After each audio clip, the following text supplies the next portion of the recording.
नाज़रीन, अवामी न्यूज़ में ख़बरनि जो सिलसिलो जारी है। हिन वक़्तु असीं तव्हांखे खिरड़ा मां ख़बर ॾींदा हलूं त खिरड़ा में अवामी न्यूज़ जे ॾिनल सॾु सिंध मुंहिंजी माउ जे उनवान सां ॻोठ रईस भगत अली खान लाशारी में सक़ाफ़त जे हवाले सां मच कचहरी कोठाई वई है, जंहिंमें अवामी न्यूज़ जे ॾिनल क़ौमी काज जी भरपूर आजियां कई वई है ऐं वचन वरजायो वियो त 6 डिसंबर क़ौमी ईद करे मल्हाईंदासीं ऐं जस पेश करियूं था अवामी न्यूज़ जे चेयरमैन अब्दुल रज़ाक राजपूत खे, जंहिं सिंध जी सक़ाफ़त खे झर झंग में उजागर कयो है। जॾहिं त मच कचहरी में सुगड़ फ़कीर, यासीन फुल, जीअंद लंजवाणी ऐं ॻोठाण वॾी तादाद में शिरकत कई, जंहिंजी मेज़बानी रईस हातिम खान लाशारी कई है।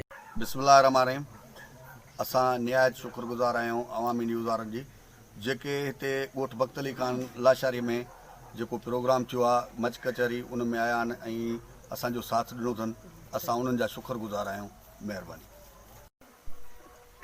सिंधी सक़ाफ़त जे हवाले सां 6 डिसंबर ते जेके प्रोग्राम रचियल आहे पंहिंजे सिंधी चैनलनि जो सिंध में, हिते असां वटि पंहिंजो अवामी चैनल वारनि जो दोस्त बि आयल आहिनि ऐं कुझु ॿिया दोस्त बि आयल आहिनि।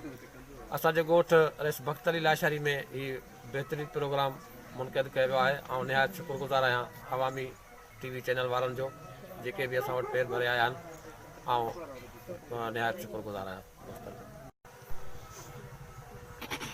साईं सदाई करी मथे सिंध सुकार, दोस्त मिठा दिलदार, आलम सभु आबाद करी। जीअं त असां सभ खां पहिरियां निहायत ई शुक्रगुज़ार आहियूं अवामी न्यूज़ वारनि जा, जेको असांजे हिते कई आया आहिनि। अॼु असांजी सिंध जी सक़ाफ़त उजागर थी रही आहे। 6 डिसंबर जे हवाले सां प्रोग्राम ऐं रैलियूं जेके तमामु ज़ोर शोर सां जारी आहिनि।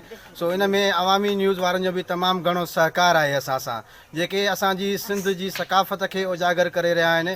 50,000 साल पुराणी सक़ाफ़त असांजी काफ़ी पुठिते पियल हुई, पर अॼु सिंधी सोशल मीडिया के ज़रिए उहा हिकु अॻिते नओं कदम अची रही है। सो असां निहायत ही शुक्रगुज़ार आहियूं। मज़ीद खबरों और तफसीलात के लिए विजिट करें हमारी वेबसाइट www.awamiNewsHD.com।